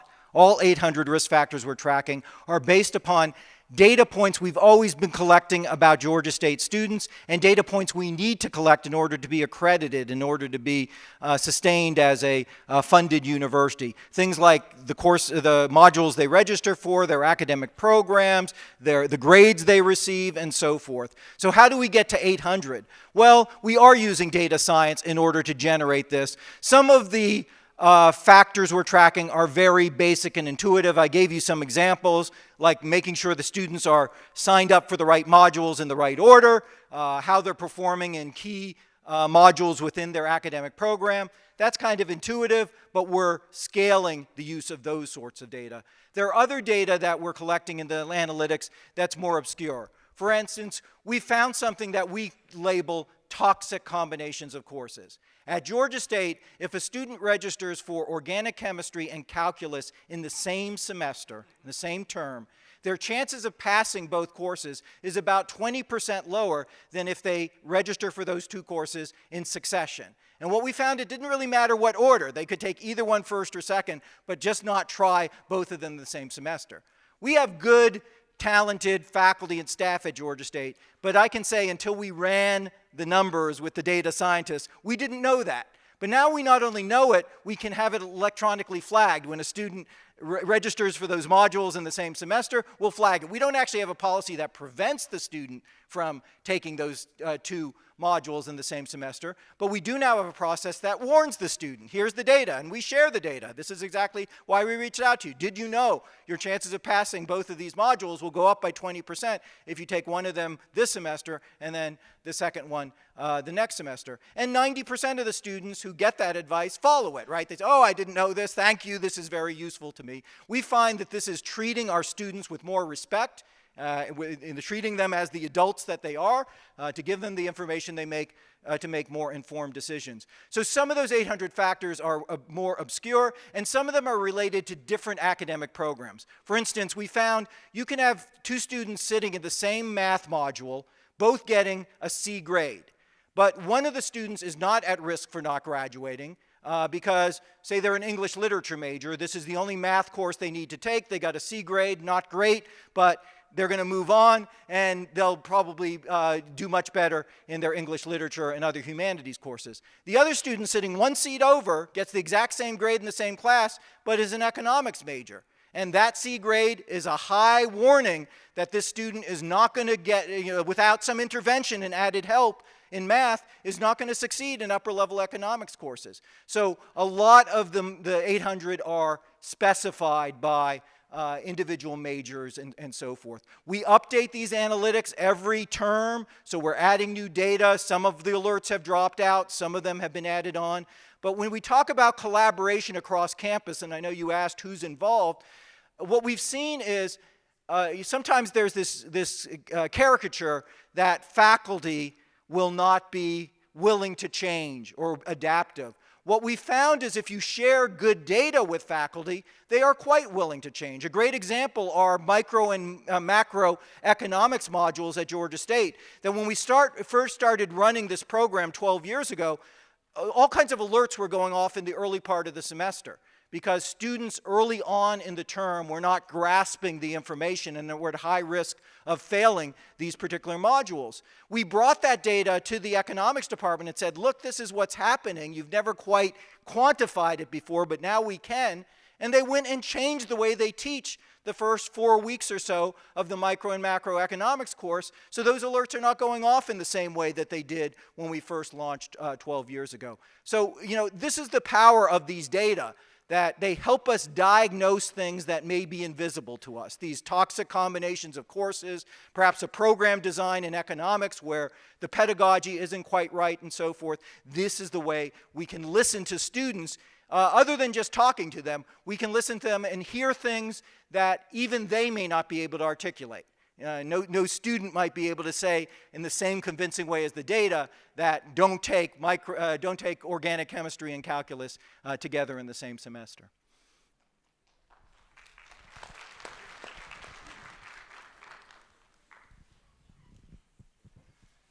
And please mention your name and institution.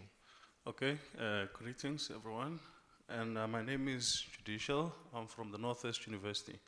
So in my position, I help students with their choices of their majors, and I recommend for termination of their studies or to be allowed to complete their studies. Now,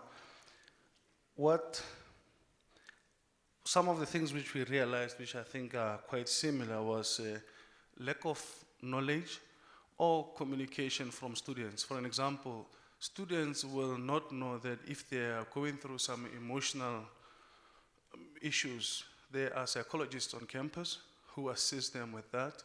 They don't know that there is a healthcare facility on campus. If maybe they are taking some treatments, could be done there. They don't know they could get some of they assist them sometimes with toiletries and food depending on the severity of their cases. Now, I liked the idea of the chatbot. So I may not be aware, I'm sorry to my colleagues, if we do have a chatbot which assists them maybe with being able to ask some of these questions for their knowledge, and also because sometimes also they do not maybe freeze their studies. You find out the student has been in hospital for the whole year after the registration. So maybe chatbot, I think, is one of the greatest ways. I really appreciate the idea. But now my question is based on I saw a pop-up sort of it's like it's in a cell phone that maybe you must study. So what happens is sometimes students, when they come they can appeal the termination and they have to come and plead the case. They would claim that maybe they did not receive warnings because before we terminate their studies, we provide them with a couple of warnings. Now, what are the costs regarding maybe the admin and all of that, where, for instance, if you are to send a critical notification to students, maybe they could receive it quite quicker. So is there some sort of admin staff, a center, like how do you maybe run that part? Thank you. Yeah, it's a great comment. There are a lot of points to unpack there. I will answer your question about the cost of the chatbot, but I do want to first commend your institution for having somebody that helps students navigate the choice of major. If you're talking about predictive analytics that indicate a student might be at risk of succeeding, one of the key vulnerable points for students in university is when they're switching between academic programs. It is a signal that things are not working out. Either academically they're not progressing, or personally they've made some kind of choice, a change in their life and made some kind of different choice of academic program. It is really critical that we work with students at that moment. In fact, one of the common recommendations of the NIST to our clients is to create something we call transition advisors. Advisors who their whole job every week, every hour, is to work with students moving between academic programs. Because if you can help students land in the right fit major, their chances of graduating are going up. If you have a student, again, after they didn't succeed in one major and in another major they're not going to succeed in, their chances of graduating go down exponentially. So accommodation for that.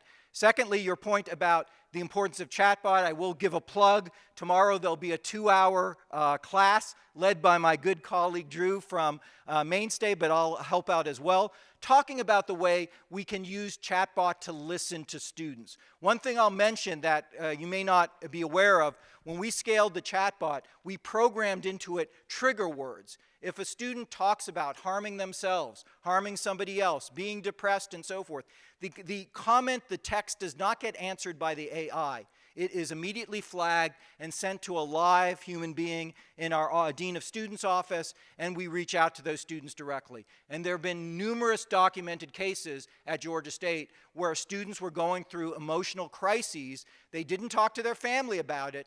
They didn't talk to their college or university friends about it. They said something in the chatbot, and we were able to flag and listen to that. So the chatbot can be a tool to understand what's happening with your student body at scale. It's immediate. You can ask a question of your student body, and within 45 minutes, we've gotten 8,000 answers at Georgia State to what are you thinking about this, or how would you like us to respond to this other sort of thing.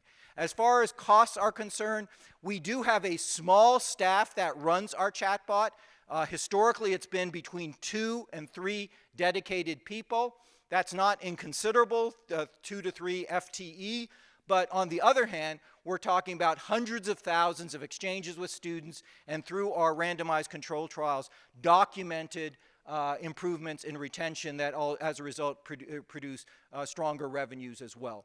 The technology also costs money to maintain, and you need to have a critical mass of students who have access to the technology so they can receive these messages. We had some ideas before 2016 when we launched our chatbot to begin to do this, but we did some studies and found not a high enough percentage of our students had smart devices. By 2016, the majority of Georgia State students, even our low-income students, had smart devices to receive these texts, and we also have a loaner program. It's actually not, we don't give the students phones, they get iPads that can receive these texts and so forth. So all of that is part of the expense of the program, but I can say confidently that that program runs in the black. It generates more revenues by holding on and helping students than it costs us as far as investments.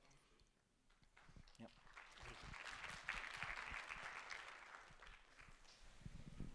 Thank you. My name is Debo Tsebe from Helm at USAF. I've got a question on the social mobility aspect, and because I think that's one area that we have, I think, an issue in SA, and mainly because of our funding model. So the question I have is, what role that the university play in collecting this data in terms of the process, just to find out what process do you go through to collect the data, at what point after the graduation, because usually that becomes a huge problem. But also to find out whether the university play any role in the placement of students in terms of their employability, and are there any direct benefits, whether financially or in anyhow, in terms of improving the social mobility of those students? Because I think one of the biggest issues we have in SA is that due to the funding model, it might not be worth it to collect that data because you might not get any funding. So the question is, what benefits are there, or are they only related to the graduation outputs, the fact that they graduate to get funded? Thank you. Yeah, thank you. That's a good question as well, and it's a little complex in answering. First I'll say, like South Africa, in the United States, we don't have good national database for income levels and so forth. There are all kinds of privacy laws that prevent us from collecting those data. Secondly, I'll say when I cited social mobility studies, the best one on the list that I shared is from Raj Chetty of Harvard University. He's this great economist who studies college outcomes. These are special researchers who have access to national tax rolls that Georgia State and the universities don't have access to. So it's reliable data, but it's not data that I can recreate because he had special permission to get access to those data. So one thing that we've done at Georgia State, and I've talked to some of your colleagues here in South Africa, it's currently not going on, is it's quite inexpensive.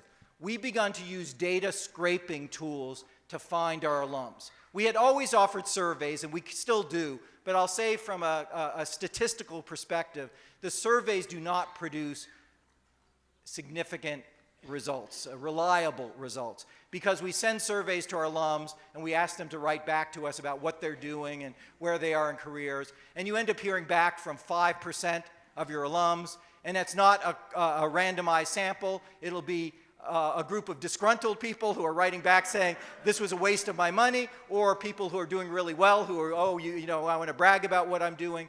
So what we started to do is use data scraping tools. What we found is the vast majority of Georgia State alums who are working, whether they have completed their degree or not, have some presence on the internet.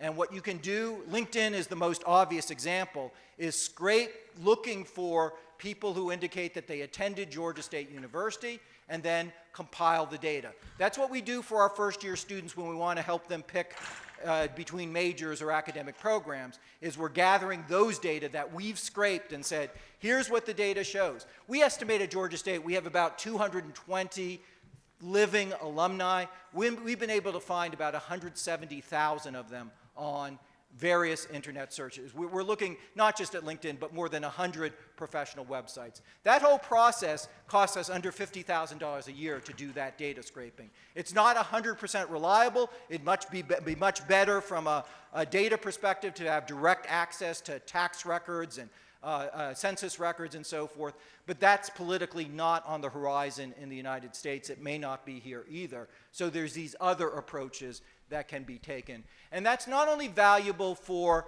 helping students pick a major and so forth, it's really helpful for you in designing programs and looking at inputs. In the United States, just as we've made a lot of progress in academic advising over the last decade, the focus now is on career counseling. What do we need to do while the student is still at university to make sure they have a maximal chance of succeeding? And those kind of data, although they're not 100% reliable, are still very, very useful for informing what's working and what's not.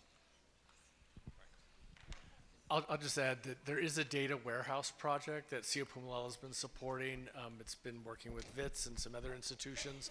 So that is something that's sort of in process, but we'd certainly like to see it. Also, Saldrew at UCT does collect a lot of data from the census records that they've used to sort of do some research, and they also would be in a similar position to Raj Chetty at Harvard.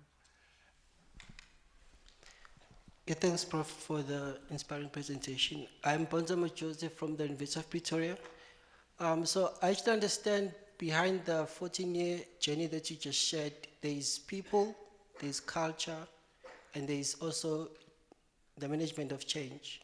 So I actually just want to ask if you can just paint a bit on what it takes in terms of the people, the culture that is required in an institution to actually move that reports like that, because all of our institutions have the technical expertise, right? Mm-hmm. And we've got the policies, the strategies, but it always boils down to the people, our culture, and how we actually managing change. Thanks. Yeah, that's a great question, the question about culture versus technology. So I agree with the questioner 100%. Don't walk away from today's session thinking the answer is to buy some technology. That is not the critical thing to do.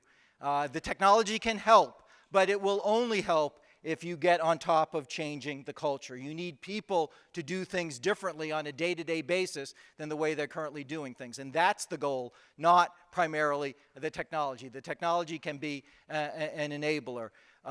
So a couple things. One is, we'll give a plug for Won't Lose This Dream, because the Kresge Foundation helped fund the writing of a book, not by people at Georgia State, but about the culture change at Georgia State. It's a book called Won't Lose This Dream by Andrew Gumbel. So if you want to read more about the culture change that accompanied everything I've talked about, it's a very readable book. It's kind of a page turner, so I recommend that. Secondly, I'll say this morning I spent time with your VCs. We met with the VCs from about 20 plus of the publics here in South Africa.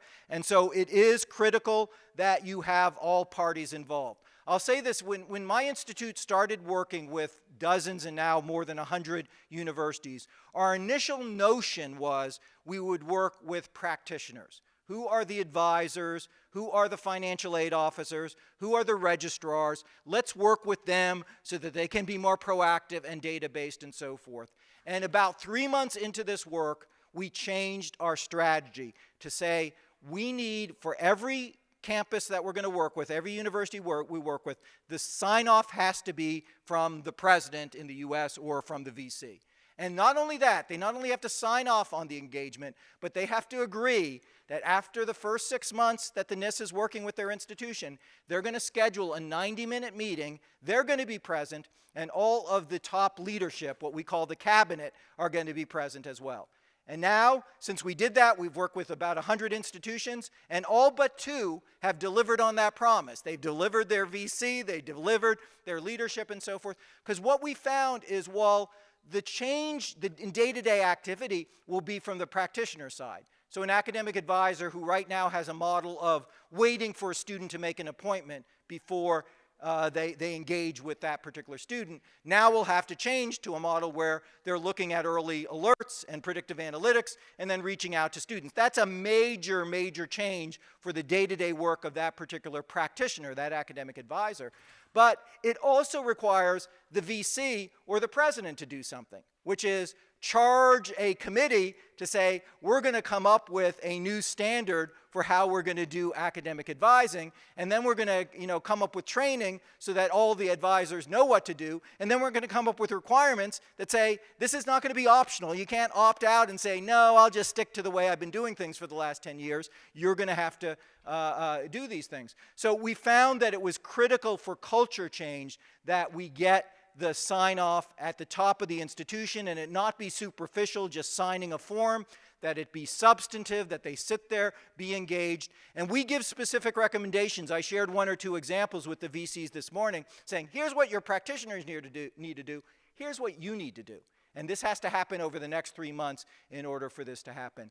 So I will say, we talk about moving at Georgia State to predictive analytics and advising or a chatbot in communication. The actual technology adoption was under 10% of the effort. 90% of the effort was in changing culture and behavior. And while you can flip a switch and turn the technology on, that culture change is something that requires continual effort. Because left to one's own devices, people will kind of gravitate back to what they're familiar and comfortable with. So you really need to work on that. The good news, it's absolutely doable. We have changed the conversation about academic advising in the US now. 10 years ago, what Georgia State was doing was so out there. That's crazy. I mean, predictive analytics and outreach and so forth. Now there's not a single president in the United States who maybe their campus isn't yet there, but wants to get there, wants to say, of course, if we're going to advise, we're going to have to be much more proactive and not rely on the students to self-identify their own problems. So this culture change can occur, but we have to be very strategic in the way that we develop it.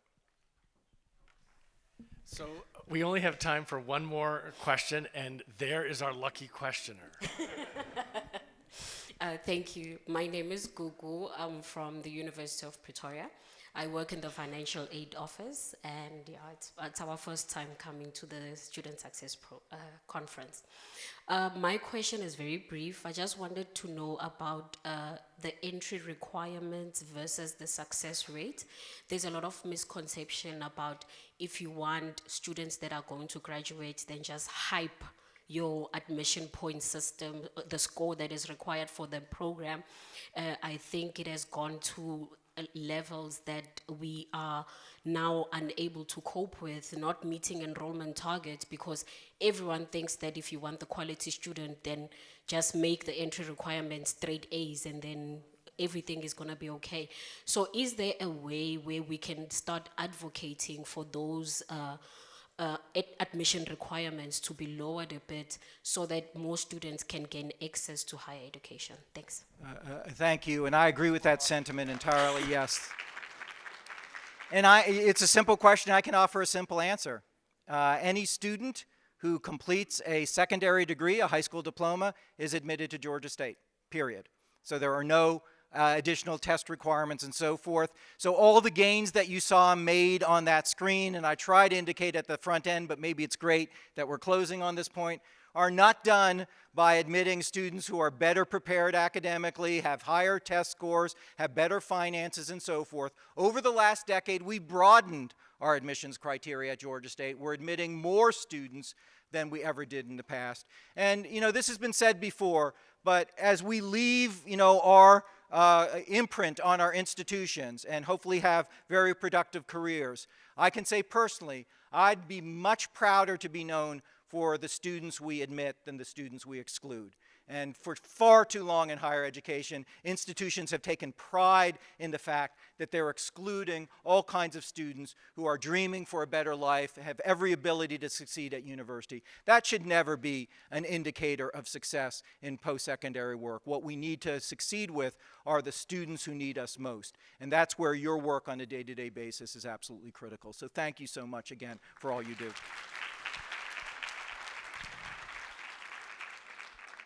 Thank you, Tim. I think that was the perfect way to end this session. Tim is going to be around for the next couple of days, so you can buttonhole him at tea time or whenever you want. If you have additional questions, I know there were more questions out there. And I just have a very wonderful gift from Saide, and just to thank you for making your 4th trip to South Africa. Thank you. Appreciate it.